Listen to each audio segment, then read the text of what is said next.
Ok, então, boa noite a todos, né? Eu vou pedir primeiro que vocês desliguem a câmera, né? Desativem a câmera, desativem o áudio também, para que a gente possa ouvir os palestrantes. Vai ter um momento em que vocês vão poder fazer as perguntas, tá? Já vou orientá-los em como vocês vão fazer, como vocês vão proceder para fazer essas perguntas. Eu agradeço aqui a participação dos professores Giovana e Rafael, que aceitaram o nosso convite, para começar falando de um tema tão importante no nosso contexto atual, que é a educação à distância. E dentro do contexto da educação à distância, a gente tem uma série de nomenclaturas que muitas vezes a gente não compreende muito bem. Então, o que é educação à distância, o que é ensino remoto, o que é ensino online? Então, eu acho que esse tema é bastante pertinente. Eu vou fazer uma breve apresentação dos nossos palestrantes hoje, né? O currículo deles é extenso, então fiz uma colinha aqui, fiz um resumo da formação e do que eles trabalham. A professora Giovana é mestre em ensino de ciências da saúde e meio ambiente pelo Centro Universitário de Volta Redonda, professora do IFRJ Campus Volta Redonda, possui vasta experiência da educação infantil ao ensino superior, faz parte do Banco de Avaliadores do Ensino Superior do INEP e atua como docente e orientadora dos programas de residência pedagógica do curso de licenciatura em matemática. É responsável pela implementação do Polo EAD no campus Volta Redonda. O professor Rafael é mestre em Educação Matemática, professor e pesquisador 1 da UAB Lante da UF, professor do IFRJ Campus Volta Redonda, professor da pós-graduação Lato Sensu em Ensino de Ciências e Matemática do IFRJ, é coordenador de tutoria e tutor do projeto de formação continuada, coordenador de produção de material do SEDUC e CCIEG. Atualmente é responsável também pela implementação da IAD no IFRJ Campus Volta Redonda, ok? Então, essa é uma apresentação simples, tá? Só para a gente fazer uma apresentação geral dos palestrantes. Aqueles que quiserem fazer perguntas, eu vou pedir que façam essas perguntas ao final.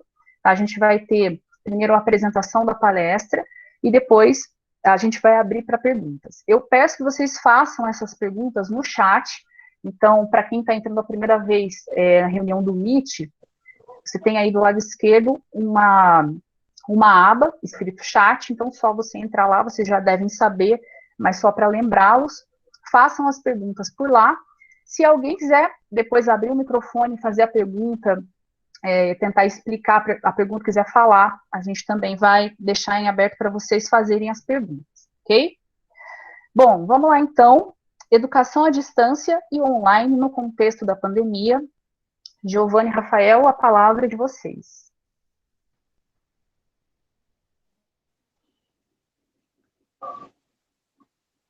Boa noite a todos. Boa noite.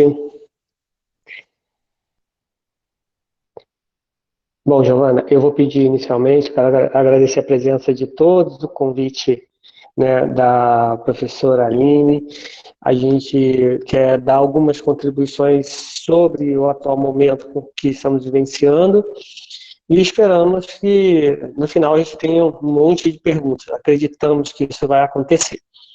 Né? Então, eu vou pedir para que a professora Giovana faça aí toda a parte específica de transmissão agora, né, da nosso PDF aí, da nossa apresentação. Então... Tem que deixar claro também, né, o nosso objetivo aqui é estar apresentando, né, o que é EAD, desmistificando alguns conceitos que a Aline falou. Exatamente, o nosso objetivo é dar uma compreensão generalista sobre alguns conceitos, como os conceitos de educação à distância, ensino online, educação remota, educação emergencial, pedagogia na contingência, entre tantos outros termos que estão surgindo e, de alguma forma, a gente já teve algum contato anteriormente com eles, ok? Bom, eu vou deixar a professora Giovana fazer a abertura e, em seguida, eu volto. Bem, estamos num momento, né, bem difícil, não está fácil para ninguém esse momento que a gente está vivendo. Primeiro, essa iniciativa, né, da Aline, de outros coordenadores, de outras pessoas, em relação a essa aproximação com os alunos, com os demais colegas, é fundamental nesse processo, né, de distanciamento físico. Eu acredito que, mesmo com esse distanciamento, outras pessoas falam distanciamento social também, mesmo com tudo isso, muitas coisas boas a gente está tentando tirar de todo esse período que a gente está vivendo e que a gente vai passar. Um deles é poder estar aqui, ter a presença de tantos professores, de egressos, né? De repente, se a gente estivesse fazendo algo presencial, a gente não teria a presença dos alunos que já passaram pela gente. Isso é uma coisa muito importante, tá? Essa atividade. Mas o que é a educação à distância?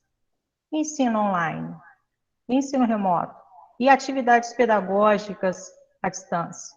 Todos esses termos e outros mais, nós temos visto em diferentes documentários, artigos, etc., pelo mundo afora. Bom, então vamos lá. A primeira questão é que a gente quer fazer uma contextualização acerca do que está acontecendo no mundo, né? Então, em fevereiro agora de 2020, nós tivemos o primeiro caso, né, de Covid no Brasil. E o que acontece? O processo já estava se espalhando pelo mundo, a gente tem o primeiro caso e começam a ser necessárias algumas ações, né? Mais de 191 países já tinham suspendido as suas aulas, né? Já estavam procurando caminhos que pudessem dar algum tipo de solução ao problema vigente. A gente tinha mais de 1 bilhão de alunos sem aulas presenciais, né? A partir desse princípio, né, a gente começou a parar para pensar, né? Então, qual que é o papel da EAD nesse tempo de coronavírus? Quais são os impactos disso, né, na educação brasileira? Pode passar, por favor, Giovana? Bom, e aí, o que acontece? Quando a gente começa a parar para pensar dentro desse contexto, a gente sabe que as soluções que nós tratamos para a educação, né, elas passam necessariamente por várias ações, sejam elas ações socioeconômicas, né, ações ligadas a serviço social, ligadas à tecnologia. A educação não está sozinha nesse momento. Ela não tem como dar soluções, né, possíveis e finalizadas, terminais, numa situação desse tipo. Então, é importante compreender que é necessário, né, a interação entre os vários campos de uma sociedade para que a gente possa começar a atuar sobre ela. Então, a nossa preocupação é se a gente iria pensar num caminho que vai reproduzir o modelo que é o modelo presencial, né, ou se não é no momento de exatamente procurar algumas novas práticas, né, que pudessem dar soluções, né, ou pelo menos uma formação que fosse mais integral do sujeito, né, no momento em que a gente está vivenciando. E aí a grande questão que a gente começou a tratar especificamente, elas estavam relacionadas a essas questões da pedagogia da contingência. Esse termo foi criado por uma professora agora, há pouco tempo, eu não estou lembrando agora o nome de cabeça, me desculpem, onde ela determinou 3 campos mais importantes nesse momento. Essa pedagogia ela tem, né, uma característica que evidencia a desigualdade social do nosso país de forma abrupta. A gente verifica aqueles que têm condições de condições alimentares adequadas, condições tecnológicas adequadas, né, recursos tecnológicos adequados, moram em regiões que são acessíveis dos vários elementos tecnológicos. Ela normalmente ressalta essa complexidade dessa contemporaneidade, né? Tudo que tomamos como ação, né, como hoje, né, que está ligado a vários outros fatores, foi o que eu falei no primeiro momento. E ela, de alguma forma, essa pedagogia, ela vai acelerar o uso das tecnologias e dar significado para o uso dessa tecnologia, né, com sentido. O que a gente tinha antes, muitas vezes, eu até mesmo estudar área de tecnologia, ficava pensando, eu vou fazer esse tipo de trabalho, por quê? Por que que eu estou desenvolvendo esse tipo de atividade, né, com o meu aluno? Ele vai utilizar isso na sala de aula ou é mais fácil fazer de outra forma? Então, o atual momento, de alguma forma, também dá significado às ferramentas tecnológicas que nós temos, né, e a forma como nós pensamos em utilizá-las dentro do ambiente escolar. Partindo disso, né, existem dois elementos para serem entendidos, né? O porquê da contingência e o que é essa contingência e o que os caminhos pedagógicos implicam dentro desse modelo, né, que está sendo traçado. Pode passar, por favor? Então, qual caminho a gente vai seguir? O que a EAD e a questão da tecnologia digital, que o Rafael falou, poderá estar contribuindo nesse momento? É importante frisar, né, que a gente fala de tecnologia na sala de aula, a gente não está falando só do uso do computador, da internet em si, do celular e etc. Né? Tecnologia são outros recursos que podem nos ajudar no processo educacional. Né? E isso é falado há muito tempo, em diferentes documentos, em diferentes normas. Agora a gente tem a BNCC também, que fala da questão do uso da tecnologia digital também. Então, tudo que está sendo falado hoje já se falava antigamente, só que está tudo muito aflorado, né? Igual quando a gente fala de educação inclusiva, quando a gente fala em inclusão de pessoas com deficiência, a gente fala isso há quanto tempo? Como vai ficar isso agora? Só que agora a gente não tem só mais o público da educação especial para pensar em inclusão. Nós temos mais pessoas que, de repente, vão ficar para trás, né? Então, nós temos que fazer essa reflexão e pensar qual o caminho que a gente vai seguir. Bem, o que é educação à distância? Agora eu vou tratar da modalidade de ensino. A nossa instituição é presencial. Quando vocês fizeram as matrículas, né, no caso os estudantes, vocês fizeram uma matrícula para um curso presencial. Nós temos agora decretos, pareceres do final do ano passado, que nós temos até um percentual de oferta de disciplinas, de cursos para oferecer na forma EAD, tá? Mas a nossa modalidade, ela é presencial. Aqui eu vou colocar para vocês o conceito de educação à distância, que é uma modalidade educacional na qual estudantes e professores estão separados física e temporalmente, e por isso faz-se necessária a utilização de meios e tecnologias de informação e comunicação. É regulada por uma legislação específica e pode ser implantada na educação básica, educação de jovens e adultos, educação profissional, técnica de nível médio e na educação. No caso, as propostas que nós estamos vendo nesse momento são propostas de caráter emergencial. Bem, aqui nós temos algumas normas e recomendações, algumas mesmo, tá, gente? Peguei um recorte de cada uma. A LDB já faz essa previsão, que também está sendo discutida e foi sacramentada com o parecer 5, no dia 1º de junho, parecer de 28 de abril, relacionada à questão da carga horária e o cumprimento dos 200 dias letivos. Houve necessidade de uma medida provisória, né, de uma mudança para que isso seja diferente. Mas tudo está previsto na LDB em relação a como deveria ser no presencial, né? Depois nós temos também, dentro das diretrizes do MEC, do Conselho Nacional de Educação, a terminologia atividades pedagógicas não presenciais enquanto durar a situação de emergência.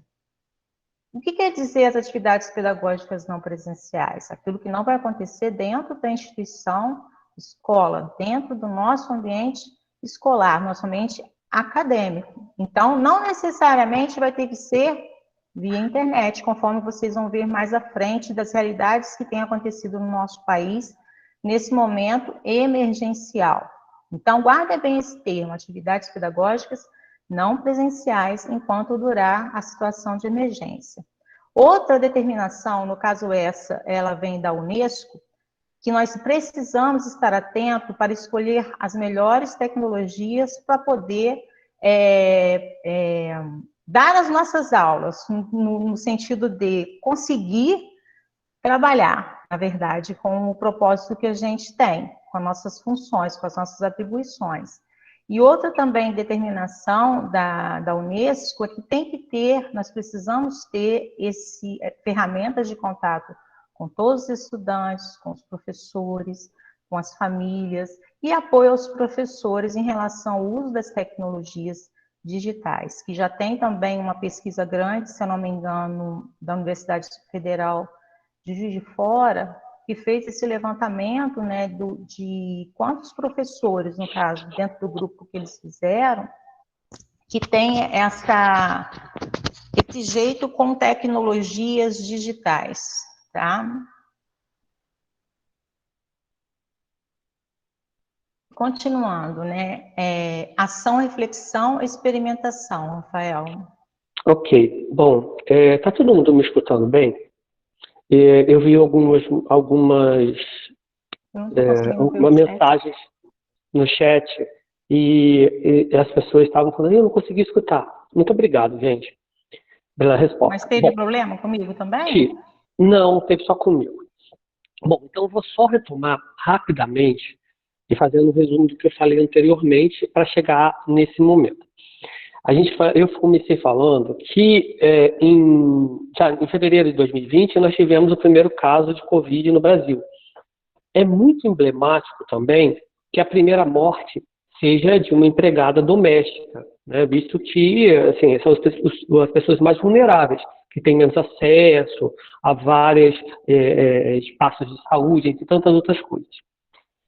Considerando a situação do mundo, nós tivemos nesse primeiro momento, né, 191 países suspenderam as suas aulas presenciais, né, e mais de 1 bilhão de alunos, né, ficaram sem as suas aulas presenciais. E nós estamos falando qual era o nosso papel. Nosso papel da EAD, vamos colocar assim, e professores em tempo desse coronavírus.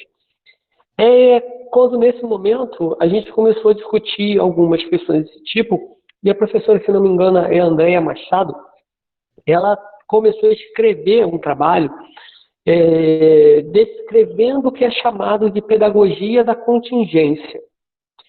Né? Por que contingência? Porque é uma situação que está vivendo na atualidade. E dentro dessa pedagogia da contingência, ele elencou 3 pontos importantes.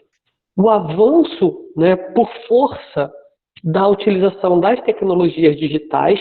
A Giovana já levou em consideração que tecnologia não são apenas digitais, é qualquer elemento que vai intermediar uma ação humana.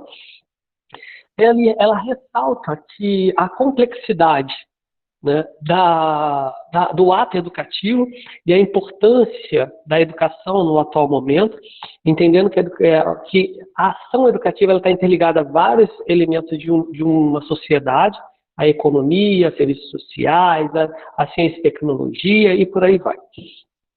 E ela está evidenciando claramente as desigualdades no campo educativo.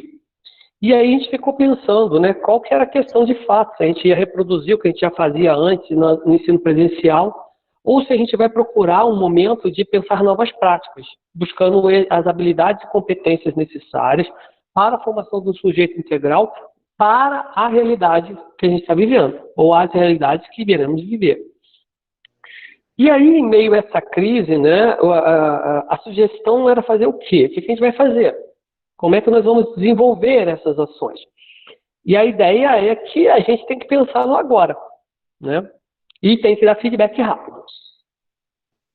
Bom, uma coisa que eu queria destacar, que a gente vê muito claramente, né, é como as pessoas, os pais, né, a família está percebendo a dificuldade do ato de ensinar, compreendendo, né, a educação como um campo realmente profissional e vivendo na pele, né, as suas dificuldades. Né? A gente vê famílias aflitas, né, com a educação das crianças, e aí a gente também tem que se preocupar, né, com os impactos que essa pandemia vai causar. Bom, foi um pouco disso que eu falei no primeiro momento, e agora eu vou voltar aqui para esse caso. Bom, Gi, só volta para mim, por favor, na ação e reflexão. Isso, né? Isso. Então, aí eu estou nesse momento, né? É o momento de a gente pensar, agir, refletir e experimentar. O que eu quero dizer com isso? O que os atuais autores que pesquisam no campo da educação à distância estão dizendo? Né? Que eu não vou conseguir agir de certa forma, né, sem refletir sobre as minhas práticas e compreender que essas práticas, né, têm que ser revistas para a gente modificar. Então, eu tenho que fazer hoje, para avaliar hoje, dar feedback hoje, já para mudar para amanhã. A gente está muito no modelo intuitivo. Uma outra coisa importante é que a educação online, né, e o homeschooling já era uma prática muito estabelecida em muitos países do mundo. Não estou dizendo que é uma característica nossa. Então, a utilização de espaços online, de plataformas online e o homeschooling eram questões que já vinham sendo desenvolvidas, inclusive com o apoio da escola, né? Então, o apoio à família já estava estabelecido e aos pais por esses lugares, essas regiões. Né? Para a gente é difícil porque a gente não vivenciava muito essa relação. Para eles era fácil, era trocar a chave. Ele estava na chave do presencial, vamos botar para a chave do online. A chave do presencial, pode dar para a chave à distância. Quer dizer, ele poderia procurar um caminho. E esse acesso, essa orientação ao filho em casa era uma coisa mais natural para muitos países. Para a gente foi um pouquinho mais, né, está sendo um pouco mais dolorido. Então, a escola, de alguma forma, tem que ter esse apoio, tem que dar esse apoio à família. Né? Tem que auxiliar esses pais a planejar um caminho, uma proposta, e ajudar eles a dar feedbacks aos seus filhos nos momentos que eles estão fazendo as atividades em casa. Entretanto, as nossas realidades são diferentes. Muitas vezes, nossas crianças estão em aula enquanto os pais também estão em trabalho. Alguns trabalham presencial, outros no trabalho à distância. Então, a necessidade de uma organização, né, um planejamento dentro de um ambiente familiar é extremamente importante. E é importante dizer que a escola tem essa expertise, os professores têm esses saberes, né? E aí ele precisa ir em direção à família. E a escola tem que ouvir essa família, esse aluno, refletir, refazer. É um ciclo de colaboração mútua. Essa é a palavra que tem sido muito vista nos artigos que nós viemos lendo nesses últimos dias. Colaboração mútua. Né? E essa colaboração no sentido de desenvolvimento de práticas que sejam realmente efetivas. Passa, por favor. Complementando só esse hashtag 4 lilás que o Rafael falou, né, quando fala a escola tem essa expertise, os professores têm esses saberes. No material que nós lemos também cita o MacGyver, né, que teve até uma versão mais atual do mesmo, né, aquele que para tudo ele tem uma solução, para tudo ele resolve. Eu vejo, né, vejo os meus colegas com esse desafio nesse momento. Como a gente vai fazer? Né? Imagine se nós não tivéssemos tecnologias digitais, nós não tivéssemos mídias nenhuma para poder estar perto do nosso aluno. Como ia ser? Né? E eu vejo o professor como um MacGyver. Né? Como a gente vai fazer? O que a gente vai precisar usar? Qual a estratégia? Qual material? Né? E quando fala da questão do ouvir, refletir, refazer, eu complemento com reinventar, né? Quebrar paradigmas também de coisas que de repente estavam escondidas, adormecidas, e nós não sabíamos que a gente era capaz de fazer, né? Se cada um de nós parar aqui para contar o que conseguiu construir ao longo desses 90 dias, mais ou menos, que nós estamos vivenciando essa experiência, muitas coisas vocês vão contar. E por que não a escola, por que não a instituição de ensino não vai conseguir? Não é verdade? Verdade. Então, eu só vou pedir para você passar para o próximo slide, por favor. Foi não? Para mim aqui não, mas eu não sei se para as outras pessoas... Você já falou isso. Isso. Então, né? Eu já falei essa parte da contextualização, né? Da importância de dar feedback, mas um fator que a gente tem que levar em consideração, né? É a necessidade de socialização das crianças, né? E como garantir que essa socialização das crianças, dos jovens, dos adultos aconteça? Será que é através de visitas virtuais? Será que criar pequenos grupos para que esses alunos dialoguem? Né? Quer dizer, a gente precisa criar caminhos. Muitas vezes, esses são alguns elementos que são muito utilizados pela educação à distância. Bom, dentro desse caminho ainda, né, nós temos que parar para pensar, né? Como que a gente vai garantir essa qualidade na EAD ou no ensino online? Presta atenção que nós estamos determinando dois caminhos: educação à distância e ensino online. Né? A educação é algo maior que o ensino. O que a gente tem visto muitas vezes são atividades e práticas em que você reproduz as atividades, as métodos e técnicas didáticas desenvolvidos no presencial em frente de uma câmera. Então, a gente só está separando as pessoas na forma como isso acontecia, o que é diferente dentro desses princípios da EAD. Mas uma coisa que eu fiquei me perguntando é o seguinte, né? Mas qual que é o problema mais eminente nesse momento? Né? Será que o problema mais eminente nesse momento é eu me preocupar fortemente com todo o conjunto de habilidades e competências que eu tenho que desenvolver, né, pensando sobre a qualidade? Será que reduzir a solidão desses estudantes jovens não é uma coisa importante? Será que garantir essa segurança alimentar também não é uma questão importante? Reduzir a violência doméstica, que tem aumentado assustadoramente, também não é algo importante? Né? Também deixar essa comunidade conectada também não é algo importante? Então, essas questões nos fizeram pensar e encaminhar essa nossa discussão. Né? Diante desse caminho, só faz sentido a gente pensar em qualidade em educação à distância se esses elementos básicos mais elementares estiverem supridos. Né? O que eu tenho visto é que a gente precisa resolver os problemas de segurança alimentar, de violência, da solidão. E aí sim, eu vou começar a resolver os problemas básicos de construção de conhecimento, desenvolvimento de habilidades e competências, elementos de avaliação. Então, nesse primeiro momento, nós estamos dando esse panorama sobre isso, sobre essas questões, e não focando, né, num objeto específico do conteúdo que está sendo tratado. Por favor. É importante frisar também, né, quando o Rafael fala da questão da EAD, do ensino online, a EAD como uma modalidade, conforme eu disse anteriormente, ela tem todo um ritual a longo prazo para que aconteça um curso EAD. Para montar uma disciplina EAD, por exemplo, dentro de um curso presencial, você precisa pelo menos de um semestre montando, para depois um semestre implementar. Mesma coisa à distância que nós temos hoje, tá? Os cursos à distância. Precisa toda uma preparação anterior, o projeto pedagógico do curso, a estrutura, a infraestrutura e etc., mesmo sendo um curso na modalidade EAD. Os polos, onde é a sede dos cursos, precisa ter uma estrutura para atividades presenciais que são previstas também.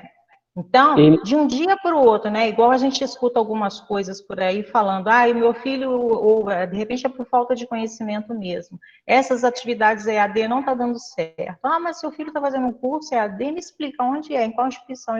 Essas atividades que ele está fazendo no computador não é EAD. Não é. A educação à distância, como modalidade de ensino, ela tem todo um processo. É algo grande, precisa de um grupo grande para atender um curso inteiro, por exemplo, ou uma disciplina. Nós precisamos de muita coisa anteriormente para que isso aconteça. Eu queria destacar, né, Gil, que, assim, independente de todos esses elementos, a educação à distância, ela tem pressupostos já estabelecidos, ela tem uma metodologia própria, ela tem um design, ela tem recursos, técnicas e objetos que já são trabalhados, ela tem um conjunto de profissionais que deve ser adequado. Então, assim, é necessário uma formação desses profissionais.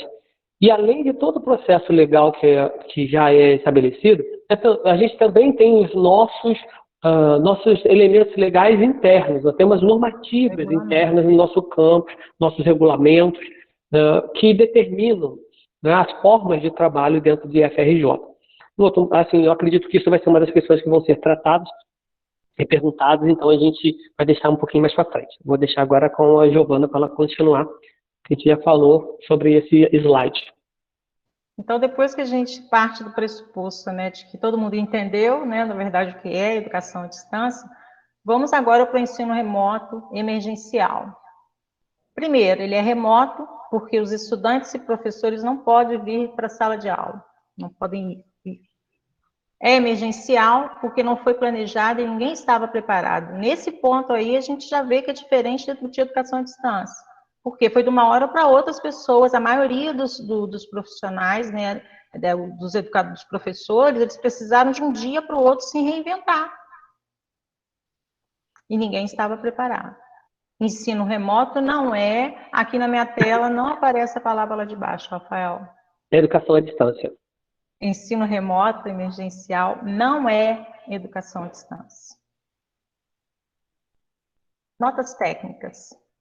Então, a gente, diante dessas questões, né, nós nos preocupamos em dar uma olhada em algumas notas e orientações, né, de algumas instituições e técnicas, vamos colocar assim, que normatizam algumas atividades que são desenvolvidas nesse campo no Brasil, né?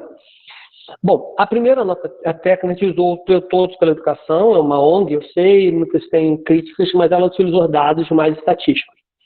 E o Centro de Inovação para a Educação Brasileira também foi um conjunto que já emitiu notas técnicas acerca desse momento que nós estamos vivendo. Então, a primeira nota de ambos, daquilo que era comum, nós estamos trazendo.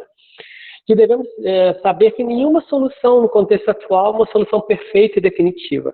Ela não vai ser perfeita, não vai ser definitiva, primeiro porque é emergencial, né? A gente está fazendo isso na situação atual, e definitiva porque nem o conhecimento, um certo conhecimento estabelecido, eles são definitivos. Com algumas novas pesquisas isso pode ser alterado.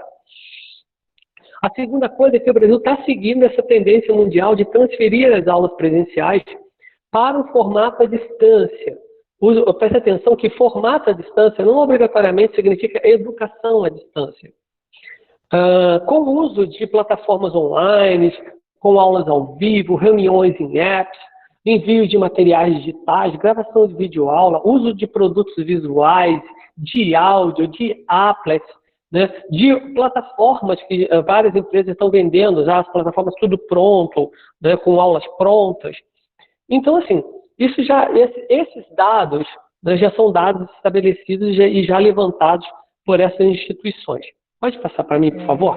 Só para ilustrar o que o Rafael falou, em alguns países, né, que começaram o passo a passo para a retomada, estão voltando atrás. Então, o uso de outras estratégias pedagógicas para a escolarização precisa acontecer. Exato, e a gente viu, está vendo, dentro desses documentos também, alguns de maio, um primeiro de abril, o outro de maio, eles já colocaram essas questões, né, dessas volta à aula, presencial, dessas atividades. Então, a gente está num momento que o uso da tecnologia veio, né, segundo essa pedagogia da contingência, e ela não vai alterar mais isso, a gente não vai voltar, não vamos retroceder. Certamente a utilização dessas tecnologias serão questões que a gente vai ter que implementar a partir do atual momento. Bom, partindo disso, né, quais são os desafios e limitações desse ensino remoto? A primeira questão é o entendimento que o problema é complexo. Não tem soluções simples para problemas complexos. A compreensão da excepcionalidade, ou seja, é uma situação excepcional e as soluções que nós estamos tendo são soluções muitas vezes provisórias. E algumas delas, né, vão se tornar soluções permanentes. A gente tem que entender que esse é um momento muito importante para a gente pesquisar soluções e entender a educação como um campo científico. Se a gente compreende isso, se a sociedade vai compreender a educação como um campo científico, a gente começa também a ganhar não só notoriedade enquanto ciência, mas também notoriedade enquanto práticas científicas. Então é momento de realmente de pesquisar. Tá? A gente tem que evitar comparações das aulas presenciais com as aulas de EAD. Nesse momento, isso não vai resolver os problemas. Essas notas técnicas, elas garantiram que essas comparações só geraram mais conflitos do que deram algum encaminhamento. A gente tem que conhecer as condições tecnológicas e emocionais dos alunos. Gente, isso foi um fator extremamente importante. Dentro desses documentos e de outros documentos que lemos, é fácil você perceber quando você tem assim, vamos pegar o caso de Miami, estão colocando fora do Brasil, as escolas lá, elas tiveram que fazer um levantamento sobre as condições tecnológicas de seus alunos, as condições emocionais. Eles já tinham essa educação online também estabelecida, alguns casos também de educação à distância, o homeschooling também, mas são adoções, o aluno escolhe o caminho que ele quer fazer. Só que, no caso do presencial, a escola procurou saber, quando o aluno não tinha condições, ela foi levar essas condições ao aluno. Então, era computador, era acesso à internet, era materiais impressos, entre outras coisas. E o que a gente tem visto no Brasil, a gente não tem essas mesmas condições. Né? Eu vejo hoje, como uma experiência própria, hoje eu fui à escola do meu filho buscar as avaliações que ele vai fazer presencial, quer dizer, estão me guiando documentos impressos para que ele desenvolva. Já fui buscar outros jogos, outras atividades. Mas eles estão com uma preocupação também com o emocional do aluno, de não desenvolver um conjunto de atividades que vão gerar ansiedade, entre outros problemas, né, de ordem, diria, mental e de comportamental junto às crianças e aos alunos. A outra desafio colocado por esse ensino remoto é atuar junto à família. Né? Por quê? A família, muitas vezes, na educação brasileira, não está muito próxima à escola. E agora ela se vê inserida dentro do processo educativo e de formação. Então, esse fator é um fator que está se estabelecendo, que essas estratégias estão entendendo como é importante, como é difícil fazer a educação. E isso daí é bem evidenciado quando a gente pega aqueles vários memes que são colocados sobre o pai ensinando ao filho, ou então declarando o amor pelo professor, pela forma como ele consegue fazer aquilo com um monte de crianças e ele com um ou dois em casa não consegue. Um outro desafio muito forte é avaliar o processo de aprendizagem. Esse tem sido um outro elemento definido por essas notas, aonde eles destacam a dificuldade de realmente garantir que haja uma aprendizagem com significado, uma aprendizagem real. Aí cabe destacar que muitos desses documentos, essas notas, destacam que a gente tem que focar nos objetivos mais generalistas, nos objetivos maiores. Se a gente quiser pegar todo o planejamento da escola, do presencial, com todas as atividades daquele momento, quiser transportar tudo para a distância, tudo para esse momento online, de alguma forma, eu teria que modificar os processos e métodos de ensino. A engenharia didática, o designer de construção do conhecimento também precisaria ser de outra forma.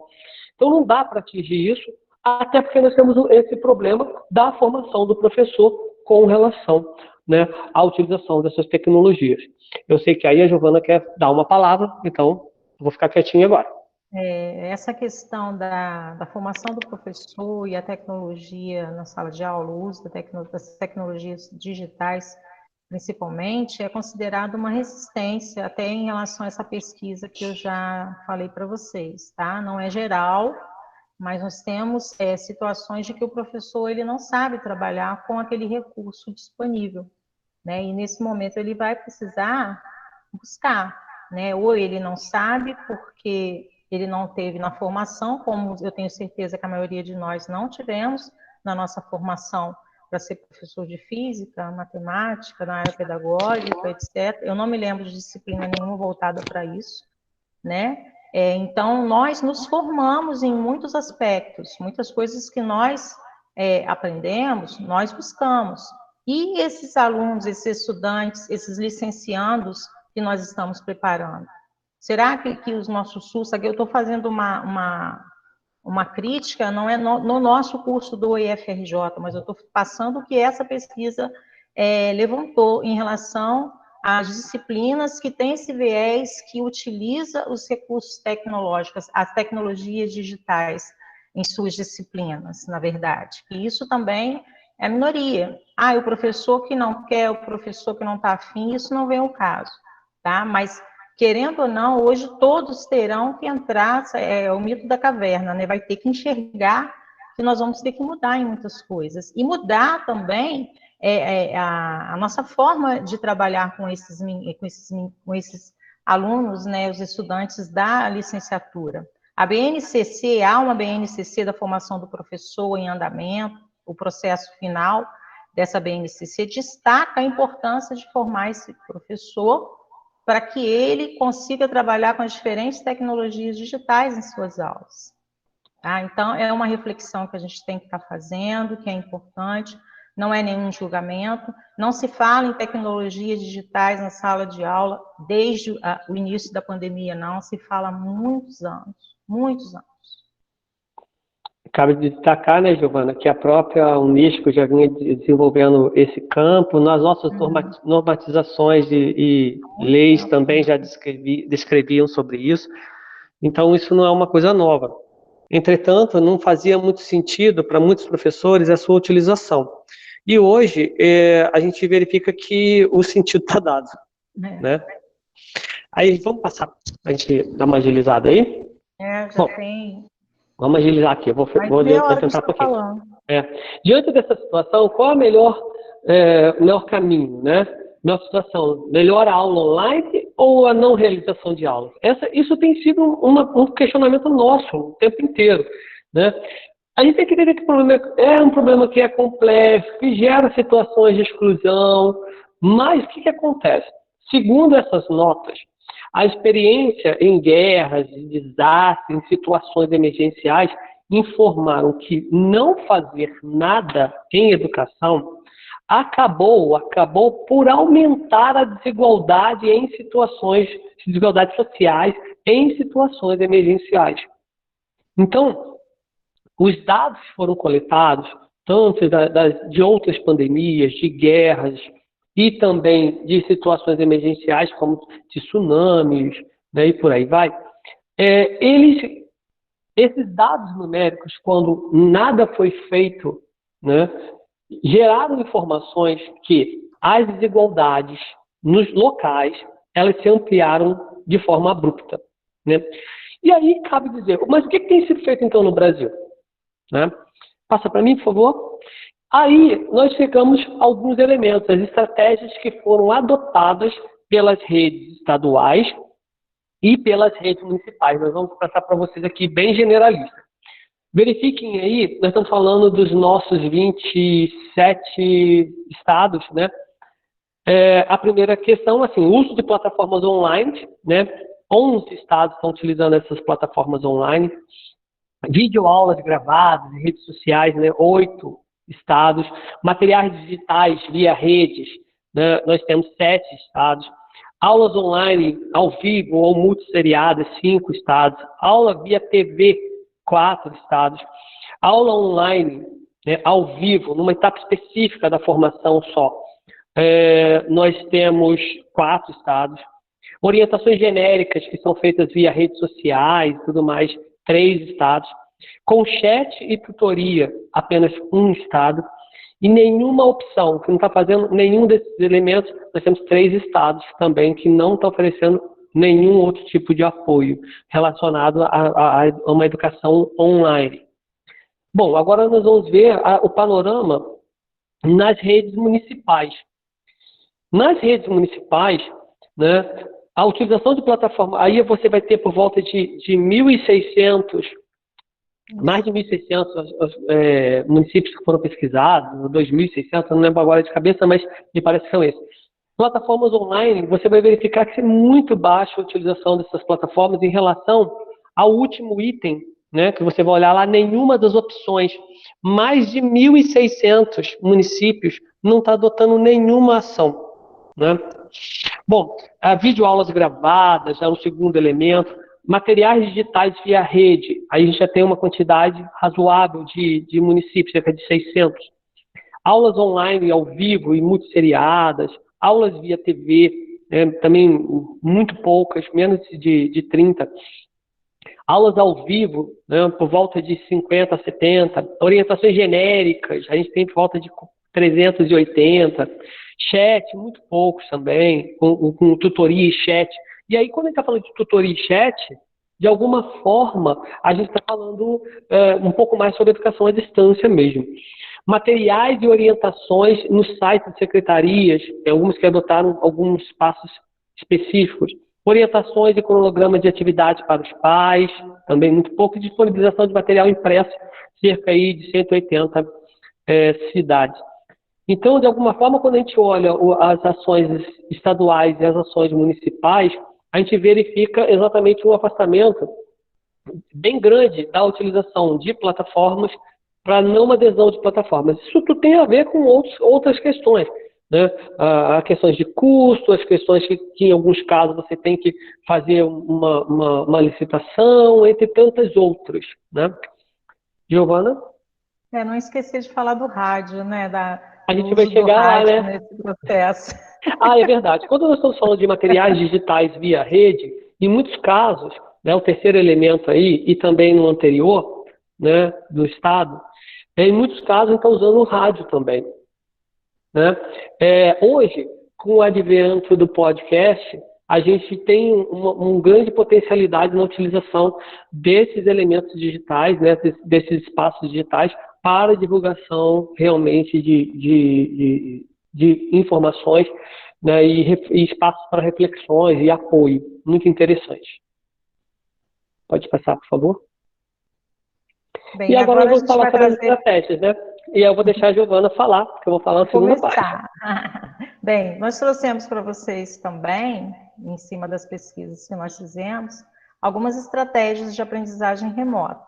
A transmissão de aulas e conteúdos educacionais via TV, aí me fez voltar o tempo. Pouco tempo atrás, eu comecei a fazer um curso de cabeleireiro pela televisão, e a televisão era preto e branco. Eu não consegui terminar o curso, mas há muito tempo atrás, a transmissão de cursos, principalmente cursos profissionalizantes, já acontecia via TV, e outros que acontecem até hoje. A gente tem telecursos, dentre outros, né? Aí vem aulas transmitidas pelo canal de televisão, e tem algumas realidades que utilizam essa estratégia para o ensino, e alguns estudantes reclamam: poxa, eu não conheço aquele professor que está lá, mas é o que a gente tem, né? Porque são vários professores, e aquele mesmo material daquela disciplina, ele vai sendo divulgado, né, propagado para todos os alunos, mas alguns alunos já disseram: poxa, eu queria que fosse o meu professor.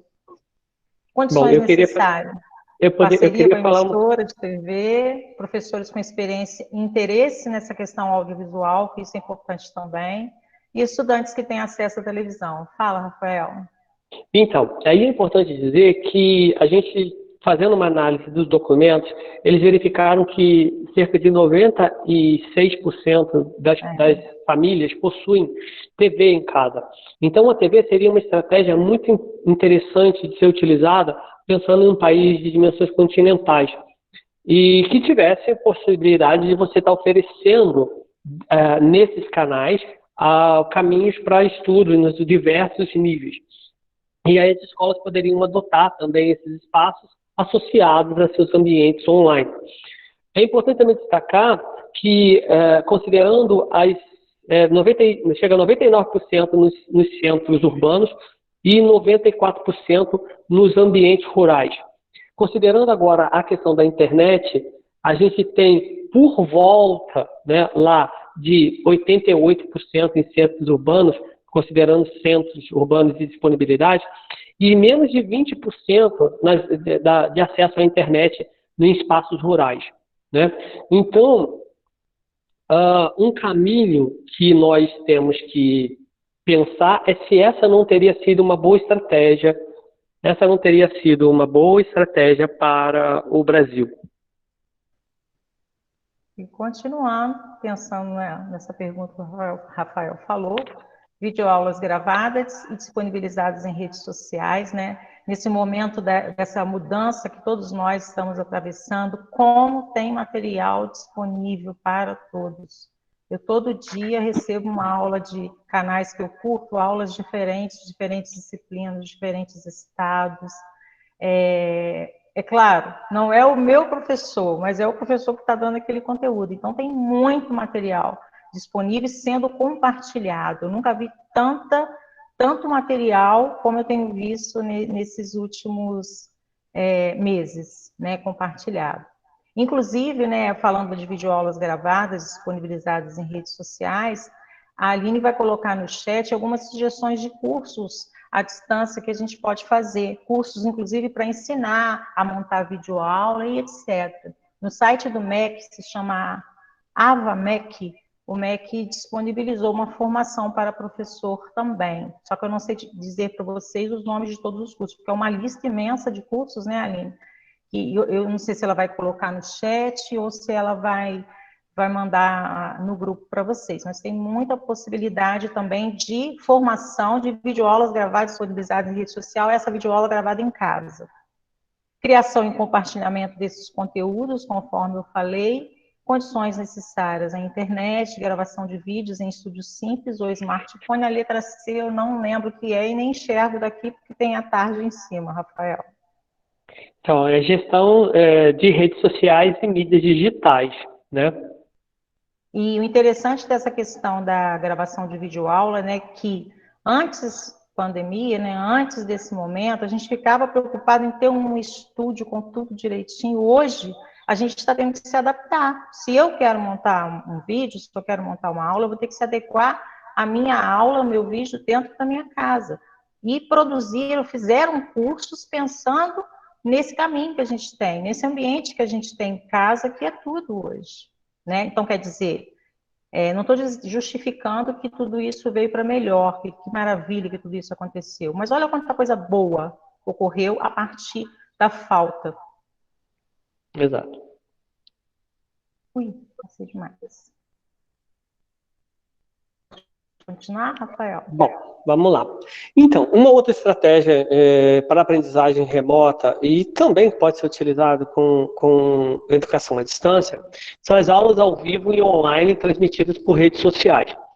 A gente sabe que tem muito compartilhamento dessas aulas online, a gente tem visto a utilização nesse momento, nós estamos usando o Meet, mas existem aulas que estão sendo transmitidas online pelo YouTube, pelo Vimeo, pelo Facebook, pelo Instagram, com a mediação do docente, com interação em tempo real, né, com os estudantes, mas para isso existem algumas limitações, algumas necessidades. Né? O cara precisa ter uma boa conexão com a internet, essa transmissão de vídeos ao vivo, né, por alguns estúdios, ou pelo menos um smartphone, uma câmera, né, é importante que a gente organiza isso.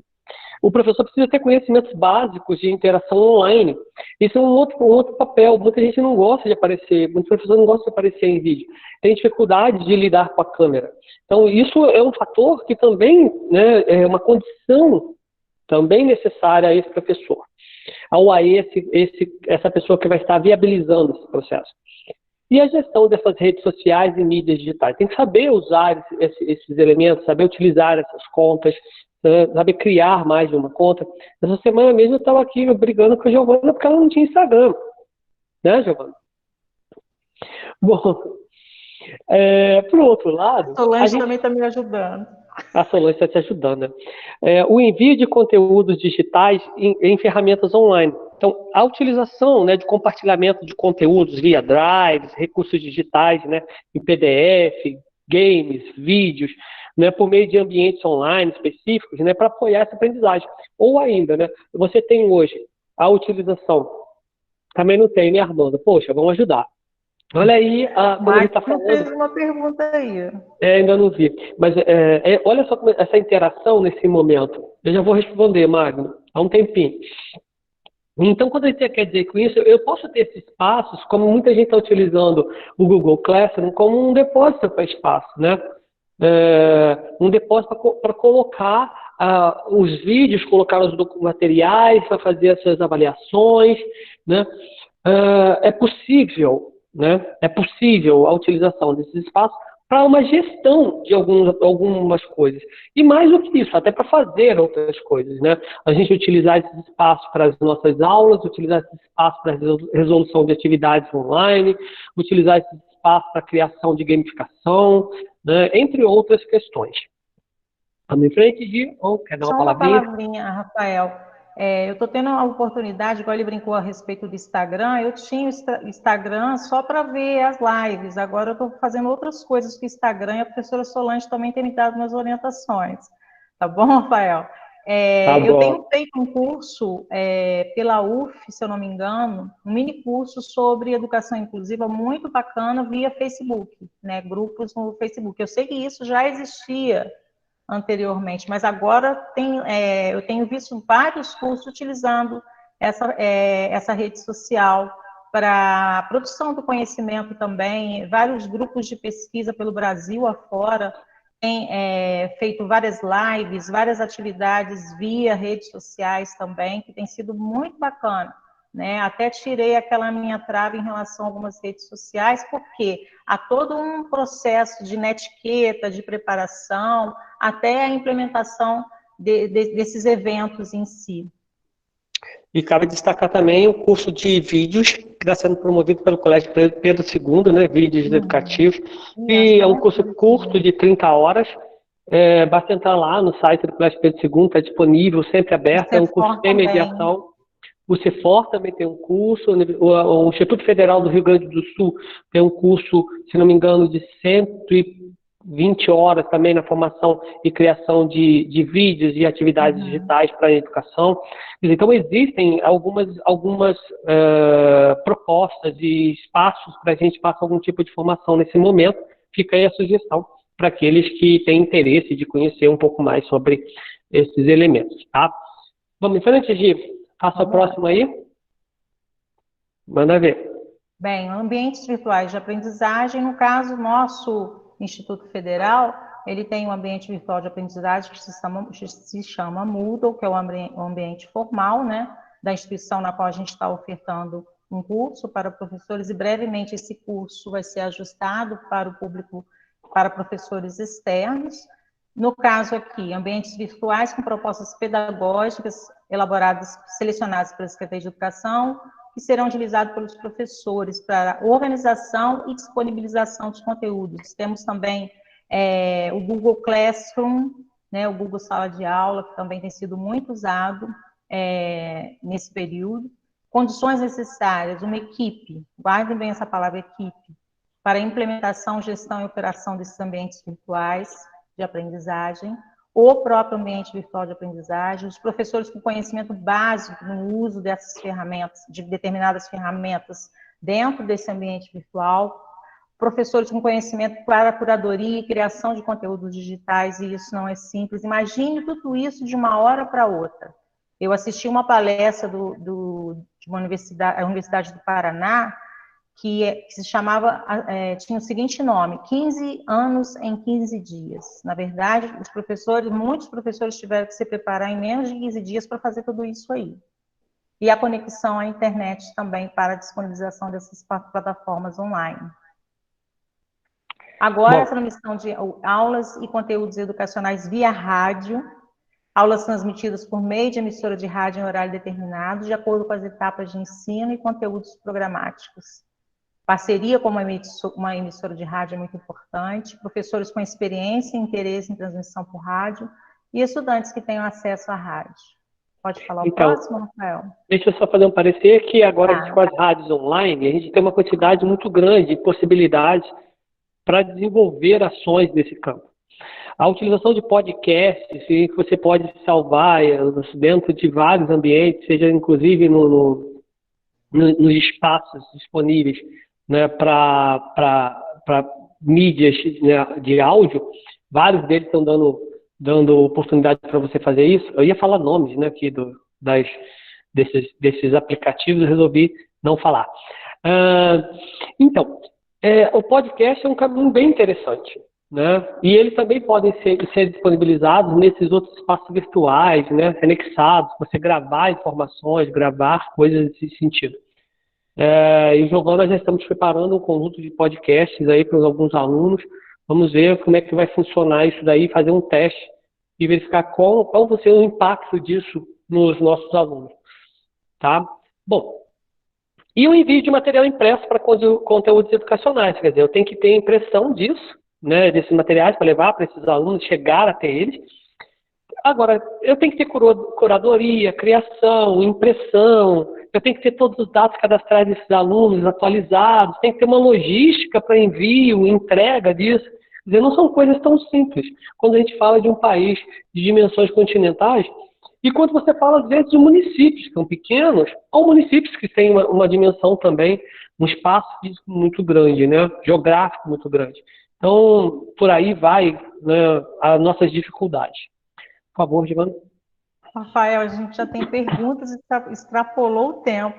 Então vamos só fazer Vamos fazer a diferenciação então agora entre a educação à distância e essa educação remota e a gente abre para as nossas discussões, ok? Tá. Aqui nós temos uma imagem de um curso que eu estou tendo a oportunidade de fazer, inclusive ele está disponível para que todos façam. Depois eu peço para a Aline compartilhar com vocês. Ele ilustra, né, o Paulo Tomazinho, ele ilustra exatamente o que nós falamos até agora. Educação à distância, nós vamos atingir um público maior. A gente está ciente que eu fiz a minha matrícula num curso à distância, ou eu me inscrevi numa disciplina à distância. Eu tenho aqui na linha de cima, na parte de cima, um grupo, uma equipe multidisciplinar. Quando eu falei equipe, nós precisamos de um grupo de profissionais que possam organizar esse curso, pensar nesse curso. Nós temos o colegiado do curso, o NDE do curso, para poder preparar esse curso e ele constar no projeto pedagógico da instituição, né? Para que o profissional, no caso, o professor da disciplina, ou com conteudista e etc., ele possa passar todo esse conteúdo, né, para todos, para um grupo maior. Já o ensino remoto emergencial, que foi tudo correndo, né, devido a tudo que aconteceu, na verdade, cada um está trabalhando com a sua turma, se preparou da forma que pôde se preparar, com o conhecimento que tinha ou não, né, se virou o MacGyver, né, o verdadeiro MacGyver, para atingir a sua própria turma e vice-versa. Então, esse processo de educação à distância, conforme eu disse anteriormente, é um processo maior, a longo prazo, a médio e longo prazo, não é de uma hora para outra, como aconteceu no ensino remoto emergencial. E aqui vem só reforçar o que a gente já falou, Rafael. Vamos partir para as perguntas? Sim, vamos só no último, por favor. No último, antes desse, por favor. E antes desse? É isso? Eu acho que aí nós temos, assim, 4 pontos importantes, né? Isso, né? Sobre a questão da avaliação que acontece remotamente, né? A avaliação à distância, os caminhos que são tomados, né? O professor do ensino remoto, o professor da educação à distância. Então, é importante deixar claro aí que não existe um padrão de avaliação para ensino remoto, né? Enquanto na educação à distância, todas essas questões são pensadas antecipadamente, né? Dentro de um modelo, dentro de uma estrutura, dentro de um tipo de curso e utilizando um ambiente virtual de aprendizagem. O professor no ensino remoto, no emergencial, ele busca transmitir mais o conteúdo e sanar as dúvidas dos alunos, né? Como acontece no modelo presencial. E a diferença é que o contato com do aluno e o professor não ocorre mais na sala de aula, mas nos vídeos, e por e-mail, por mensagem de texto, por zap, seja o que for. Na educação à distância, existe tanto profissional né, que é professor que conduz o ensino da disciplina, quanto um tutor, por exemplo, que é contratado para dar suporte ao aluno nesse ambiente virtual de aprendizagem. E por isso os docentes, né, não costumam interagir tanto com os estudantes. É um pouco diferente os caminhos que são trabalhados. Um está baseado em neurociência e o outro está baseado no modelo de inter-relação social, né, na construção de saberes. Então vamos lá para as nossas perguntas para a gente... E a gente também não sabia que não ia dar conta de todos esses conteúdos. Oportunidade para inovação. Aí a gente fez Posso tirar a tela, que eu quero ver todo mundo. Isso, por favor. Homeschooling.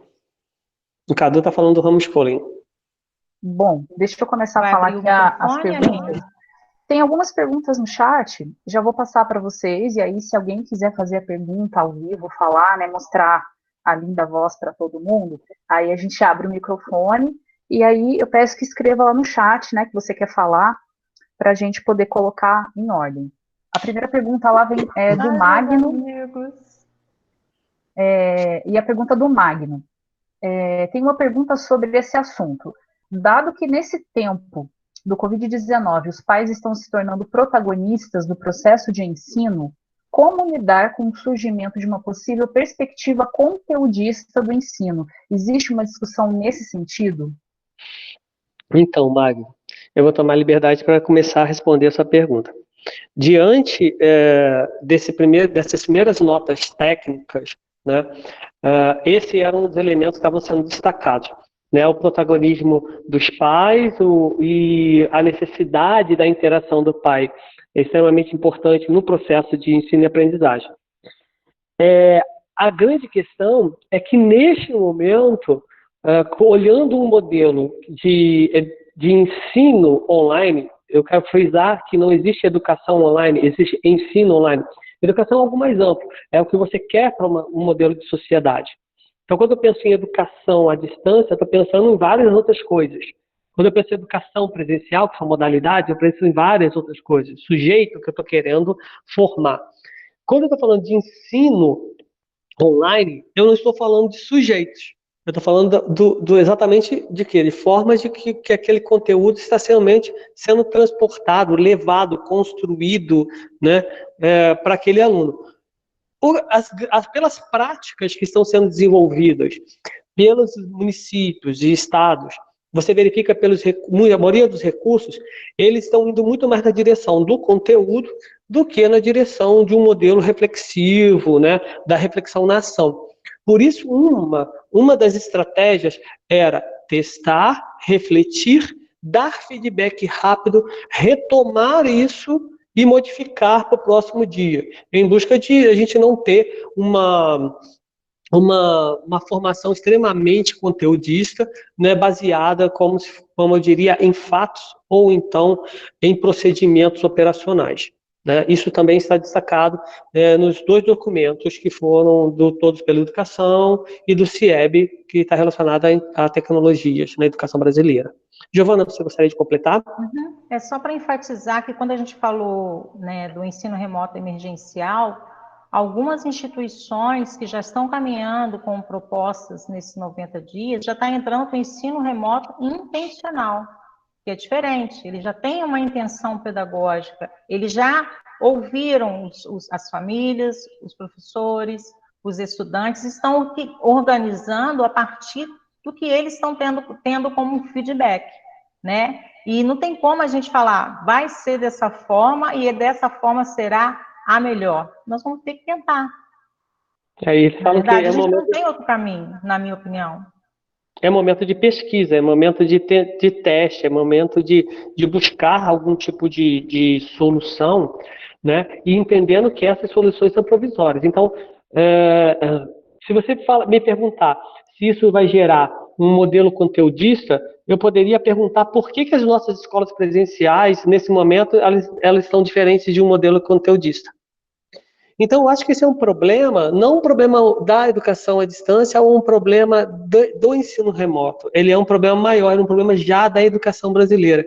E talvez a gente esteja num momento de parar para pensar e refletir que esse talvez seja essa situação que a gente está vivenciando seja um momento de repensar as nossas práticas e as nossas ações em busca realmente de uma construção de um saber com significado, né, que faça sentido, né, diante da sociedade que a gente está vivenciando.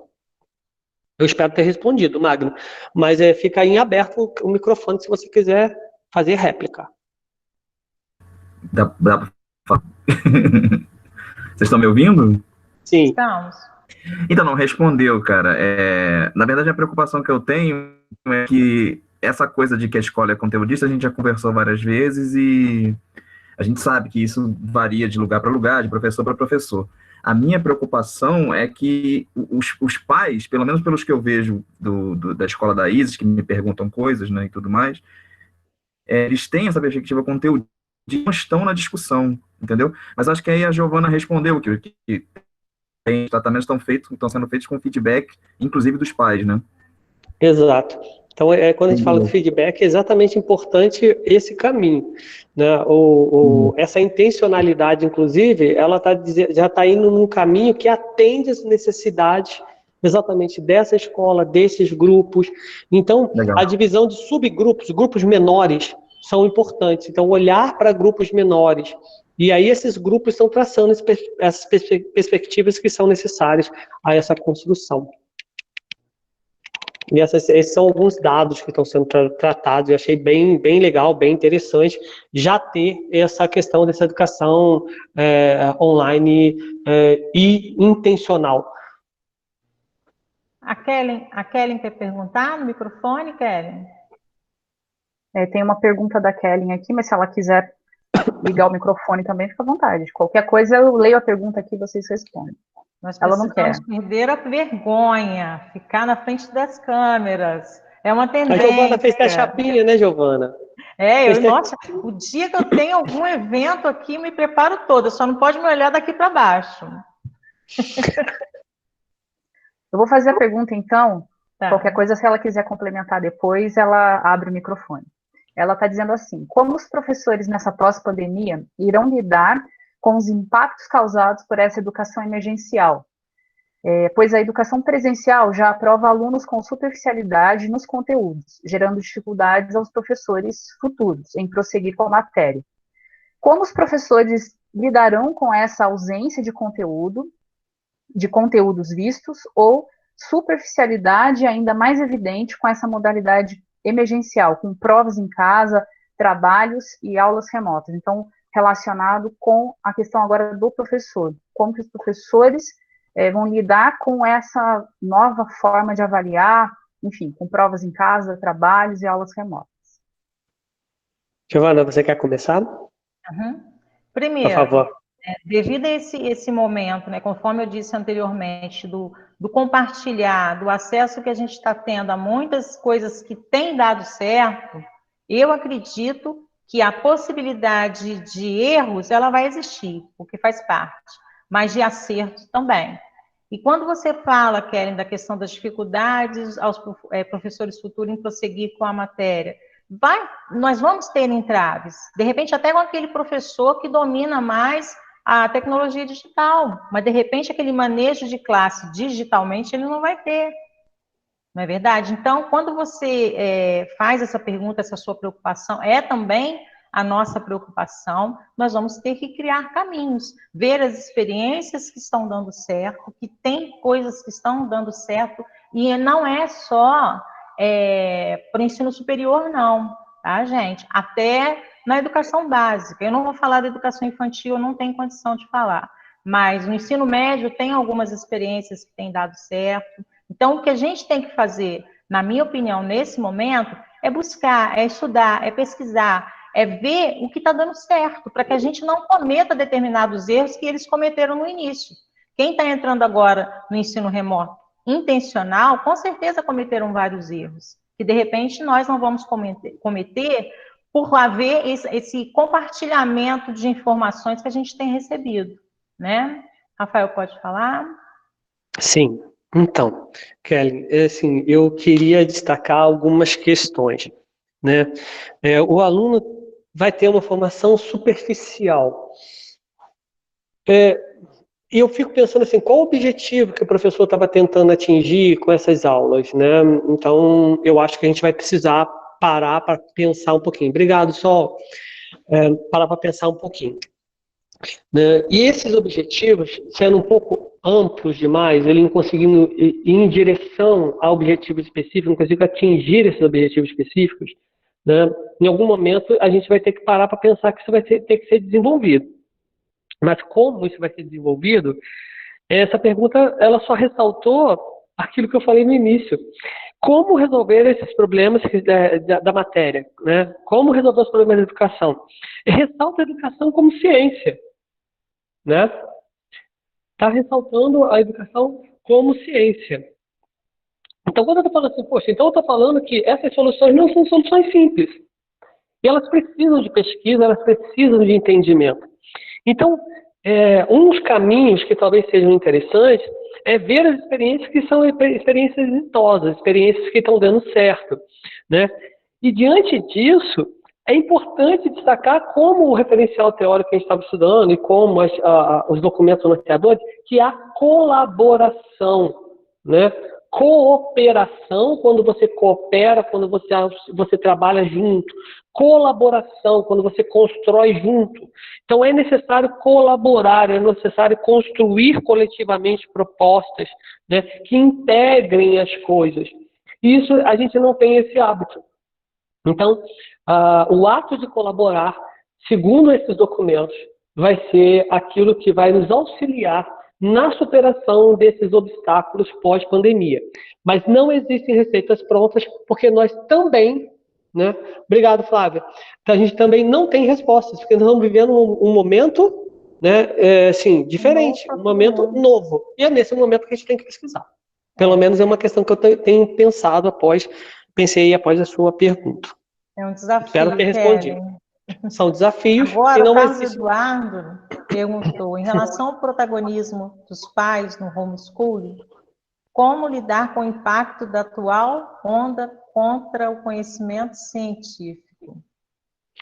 Então, né, Gio, isso daí é uma situação muito difícil, né? Eu espero que a gente entenda que o homeschooling, o homeschooling é uma situação em que os pais optam por educar os seus filhos e eles também precisam fazer provas e avaliações periódicas para garantir o seu sucesso acadêmico, sucesso de formação. Nós não temos estabelecidos ainda no Brasil, apesar de termos uma forte corrente, né, pedindo esse tipo de coisa. Entretanto, eu fico imaginando se isso é ruim ou se isso é bom. Né?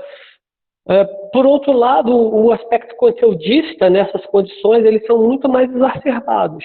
Né? Quando você está falando de homeschooling, quando você está falando de uma formação em casa.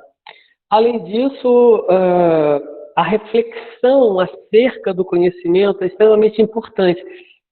A minha grande preocupação é que, para mim, nesse momento, é um olhar empírico ainda, não é um olhar, né, com um pouco mais de reflexões mais teóricas.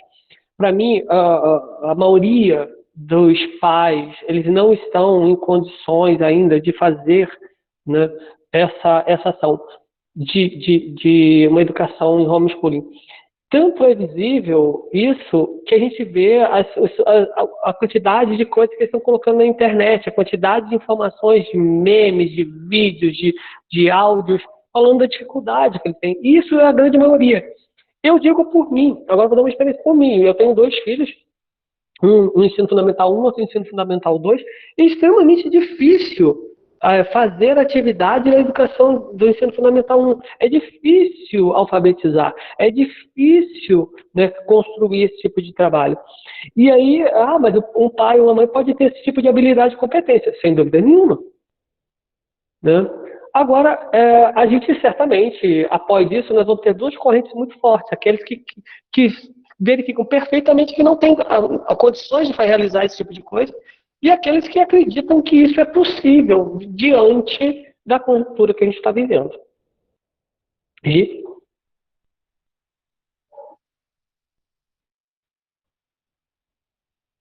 Eu não estou te escutando. Obrigado, Cadu. Com uma criança de 20 anos na faculdade de medicina. Então, vocês imaginam como que está a situação, por não ter a parte prática, a motivação que tinha no curso acabou totalmente. Então, são coisas assim que nós não tínhamos como prever, né? E que está acontecendo dentro da nossa casa, né? Que nós pais somos psicólogos, somos pais, somos avós, somos tudo para eles. E às vezes a gente não vai dar conta dessa parte da escolarização, da vida acadêmica, né?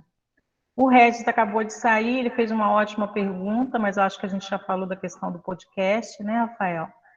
O podcast eu acho que é um assunto bem legal, acho que tem muita viabilidade técnica, e fora que é algo fácil, mais fácil de fazer, porque você não vai necessitar de tantos recursos tecnológicos, né, mais as gravações e edições, né, hoje tem uns softwarezinhos bem simples, né, para a gente desenvolver. Hoje a Giovana até me passou um que ela está usando, e já baixei o alterador de voz para melhorar a facilidade de audição, entre tantas outras coisas. E aí a gente vai se redescobrindo nesse espaço. A gente vai vivendo caminhos que são bem diferentes daqueles que a gente tradicionalmente vem fazendo nos últimos anos. Uma coisa é fato, a gente não existe o normal do passado. Existe a partir de agora um novo momento em que essas questões vão estar inseridas, né? Em que esses momentos vão estar inseridos.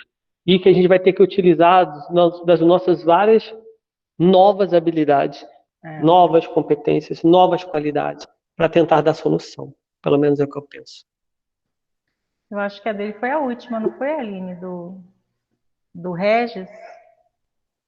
Foi sim, foi a última pergunta.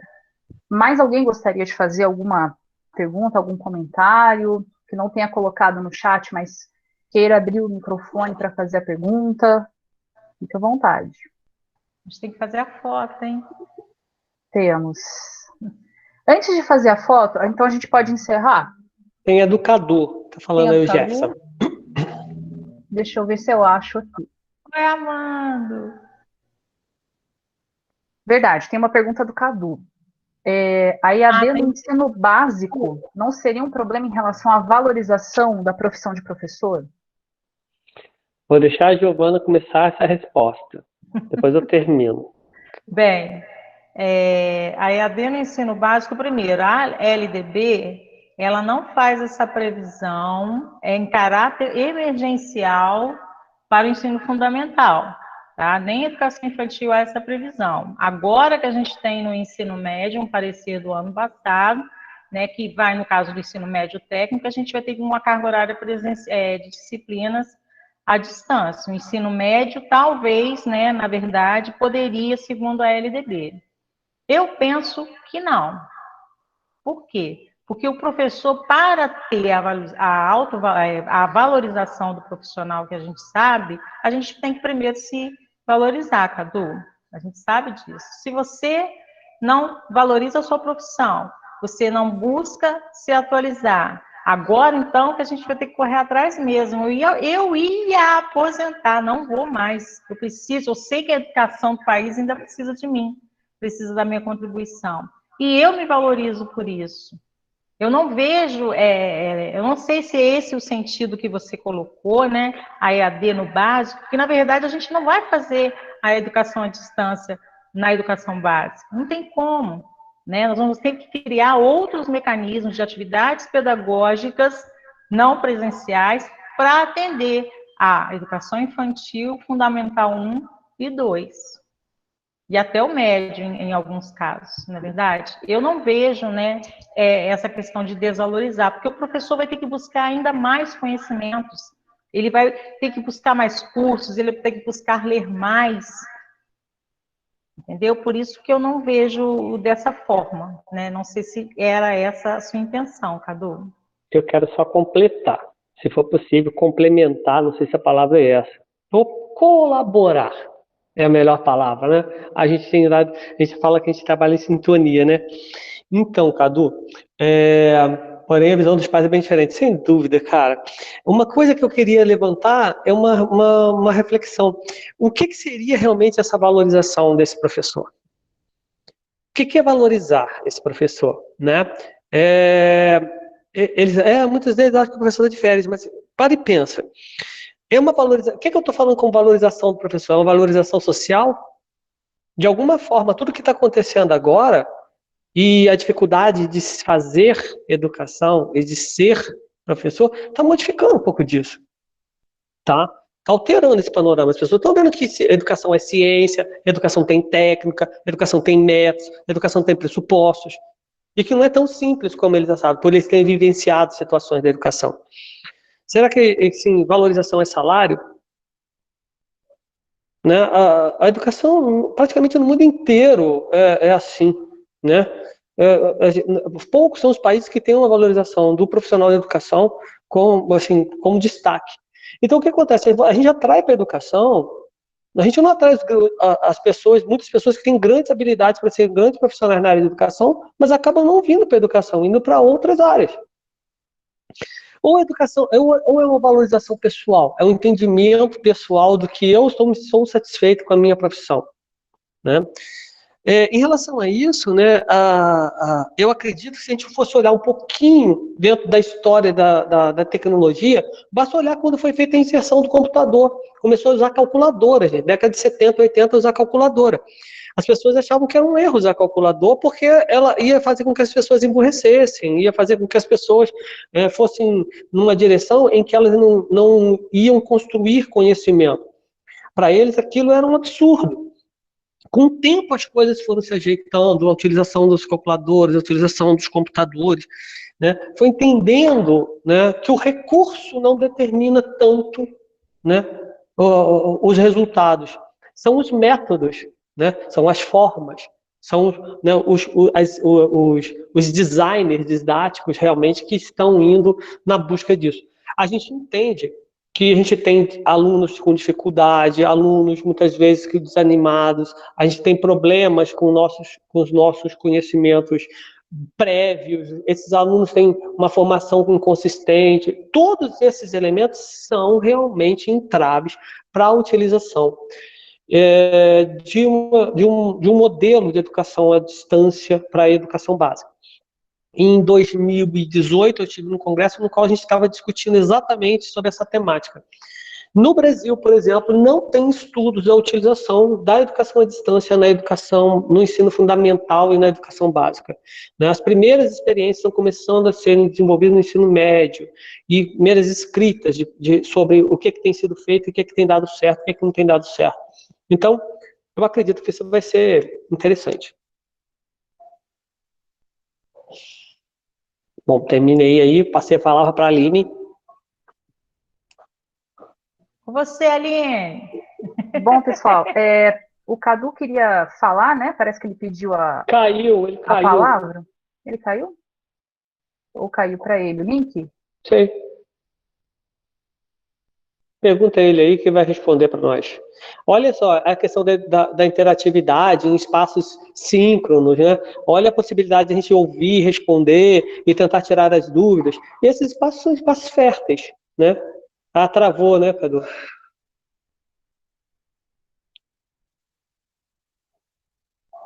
O link bloqueado.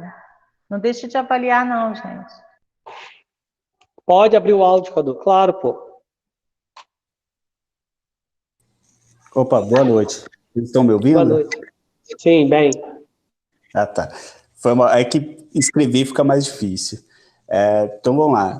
Eu estou vendo esse problema que, por exemplo, minha noiva, ela é professora do ensino básico, e o que a gente está vendo muito nas escolas é uma pressão muito grande dos pais em cima das escolas, principalmente em relação a reclamando da qualidade do ensino, falando que o professor não está dando aula direito, ou que a escola não está tendo gasto com os professores, então está pedindo corte de salário, ou falando que não vai pagar mensalidade, no caso das escolas particulares e tal. E pelo que eu vejo aqui em casa, Tipo, a minha noiva ela tem um trabalho enorme, teve que comprar equipamento novo para poder gravar aula online, teve que aprender a mexer em vários programas, teve que aprender a fazer um monte de coisa para poder dar conta do trabalho. E por isso que eu falei em relação à valorização da profissão, sabe? Porque o professor, se a gente não tiver uma valorização social, isso vai interferir em tudo, sabe? Tipo, em como a sociedade vê a nossa profissão e vai... Como que eu vou falar? Vai interferir em relação a salário, em relação a direito, a profissão no geral. Então, Cadu, posso responder? Tentar responder? Ou pelo menos colaborar? Eu não estou te escutando. Ok. Então, você falou 3 elementos importantes que eu gostaria de frisar. O primeiro que está relacionado à qualidade, né? E eu fico imaginando o que significa qualidade para a maioria das vezes, porque essa valorização do professor e tudo mais. Eu sei o quanto a maioria... Tem professor dando show, gente. Tem professor que nunca teve uma formação sequer e buscou todas as suas formações em YouTube, está construindo coisas, produzindo coisas que nem ele mesmo imaginava que fosse capaz de fazer. Então, às vezes, eu bato palma mesmo para muitas coisas que estão sendo desenvolvidas. Porque a maioria deles não tiveram um mínimo de condições, nem tecnológicas, eles correram atrás, compraram seus produtos, quer dizer, aí você verifica o quanto o cara faz muitas vezes a sua atividade porque realmente ele é um profissional da educação, né? Porque ele quer fazer bem feito, né? E, de alguma forma, evidenciar esse tipo de ações, né, acabam promovendo uma valorização social do professor. Eu acho que as próprias situações difíceis que nós estamos vivendo, né, sem dúvida alguma, elas estão deixando claro que a educação não é um campo tão simples que basta você ter experiência de aluno que você é capaz de fazer. Isso fica muito, muito estabelecido quando se fala em educação à distância, Cadu. A educação à distância não é o fato de você ter sido aluno que você é capaz de fazer educação à distância. Fazer educação à distância você precisa de muito mais do que isso, né? O professor está dando aula, né? Assim, tem gente que tem dificuldade, ele está baseando as suas experiências anteriores e tentando transformar as experiências anteriores em práticas online. É aquilo que eu falei, esses espaços, eles necessitam de métodos e técnicas, tá? Obrigado, Fernanda. Métodos e técnicas diferentes. E, com isso, tem que se criar novas habilidades, né? Essas habilidades e ferramentas tecnológicas, a utilização desses recursos e as habilidades, né, na utilização desses recursos, são primordiais, são essenciais para a construção desses saberes e de resultados realmente que são interessantes e que possam dar certo. Pelo menos é o que eu penso. Vou passar aí a palavra a Giovana. Qualquer barulhinho, não se assuste, que são meus cachorrinhos que estão chorando na porta que eu abri. Estou muito tempo longe deles. Eu concordo com o Rafael, entendo a angústia do Carlos Eduardo, eu já conversei muitas vezes com ele sobre essa questão do ser professor, e vamos ter que correr esse risco, a gente não tem outro caminho, né? A gente vai precisar enfrentar esse desafio. Vamos torcer para que por questões políticas, econômicas, etc., né, que tudo cai na educação, para que a gente não chegue a ser desvalorizados, conforme você falou, né? Temos que fazer a nossa parte, tentar fazer da melhor forma, acreditar, ver situações que estão sendo compartilhadas em várias redes sociais, em vários campos de interação, ver o que dá certo e tentar fazer o melhor da gente. Eu penso que é o nosso compromisso como professor, tá? Essa superação dessas dificuldades de formação, a gente vai ter que parar para pensar aquilo que não deu certo e aquilo que não superou, e vamos ter que avaliar e vamos ter que retomar. É emergencial, não dá para querer fazer né? Tudo sem experiência, sem práticas, sem expertise. Não dá. A gente vai fazer e vamos errar e vamos depois tentar acertar e mais à frente vamos construindo. Não tem outra opção. Aline? Bom, a gente já está com um tempinho um pouco passado aí, mas se alguém tiver mais alguma questão para a gente finalizar, senão vou encerrar. Mais alguém gostaria de falar? Abrir as câmeras para tirar foto. Antes das câmeras, só tenho alguns avisos, né? Porque daí a gente finaliza, fecha com chave de ouro. Eu agitado, como sempre. Então, gente, os certificados, eles vão ser enviados por e-mail. Como essa é uma atividade de extensão, é um projeto de extensão, então a COEX que vai emitir os certificados, e aí por isso que vocês tiveram que preencher o formulário. A gente não disponibilizou somente o link do Meet para que a gente pudesse ter mais dados, enfim, né, para a gente poder complementar os certificados. Então, quem fez a inscrição pelo formulário do Google vai receber o certificado. Quem não fez, eu peço que faça, porque nas próximas palestras vai receber o link para a reunião. Então, todo mundo que já se inscreveu nessa, já vai receber o link para as próximas. E aí facilita bastante, né? E aí pode participar de todas as próximas palestras que a gente vai fazer. Eu tenho um recado sobre as inscrições do PIBID, tá? As inscrições do PIBID começam nessa quarta-feira, dia 17, e são apenas 14 dias de inscrição, né? Então, quem está do primeiro período ao quarto período, acho que é isso mesmo, né? Até o quarto período, a partir do quinto é o residência pedagógica. Então, quem está aí interessado em poder ir para as escolas, né? Tem uma bolsa, se não me engano, de R$400, isso, né? E aí, as inscrições, então, vão abrir na quarta-feira agora, dia 17, e tem um prazo de 14 dias aí para inscrição. Então, não deixem de participar.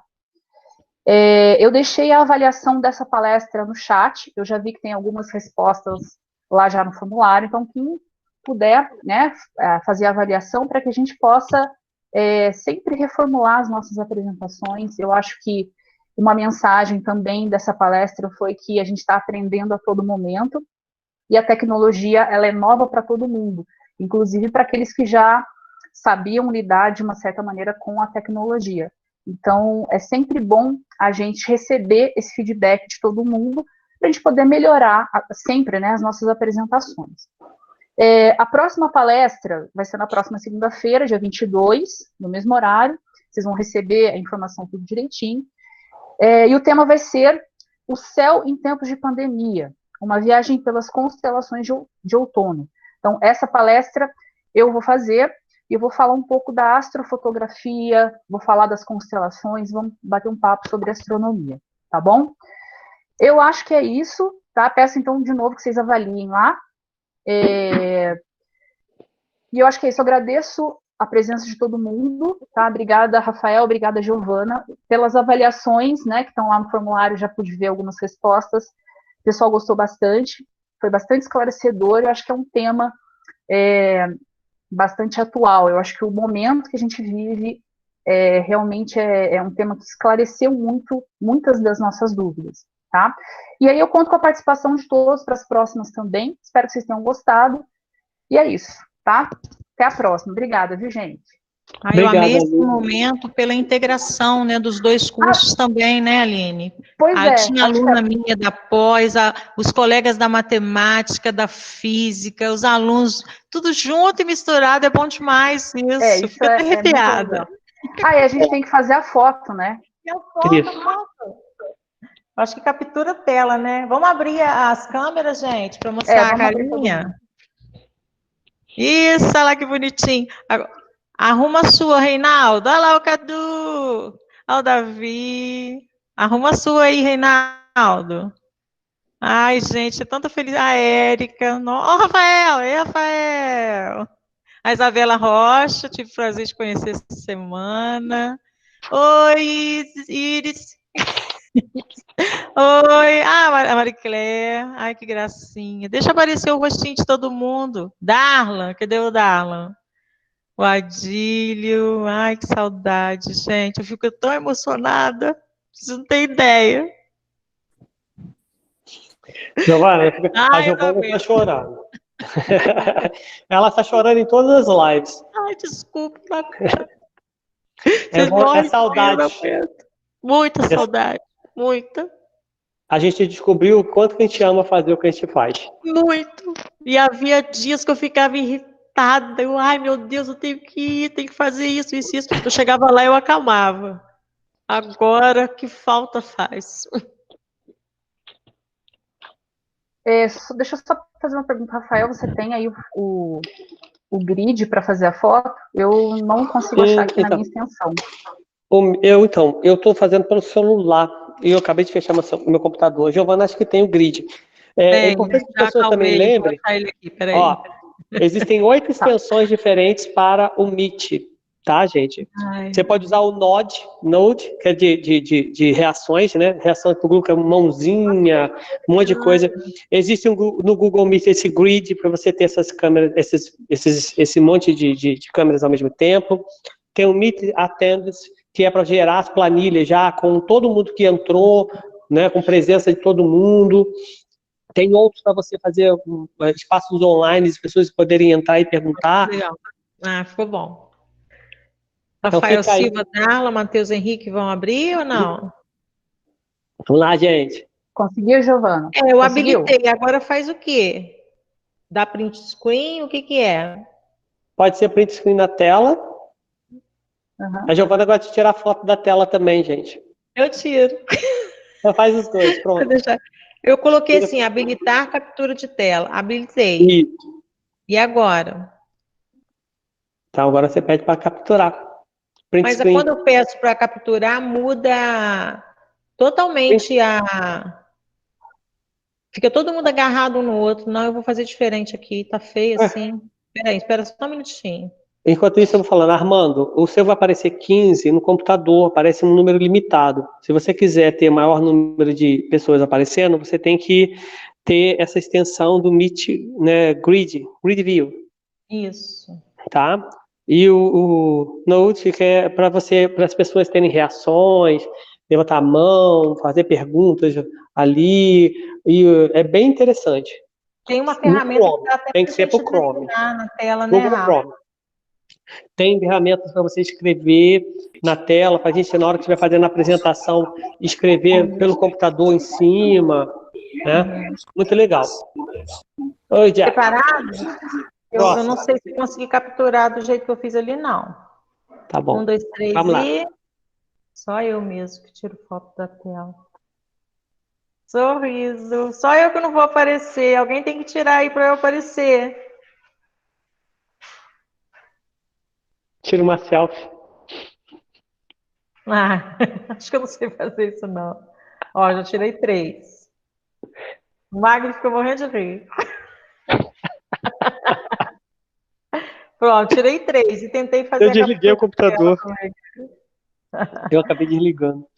Obrigada, gente. Eu vou ver cada um sair. Eu sou a última a sair da sala. Eu gosto de ver todo mundo.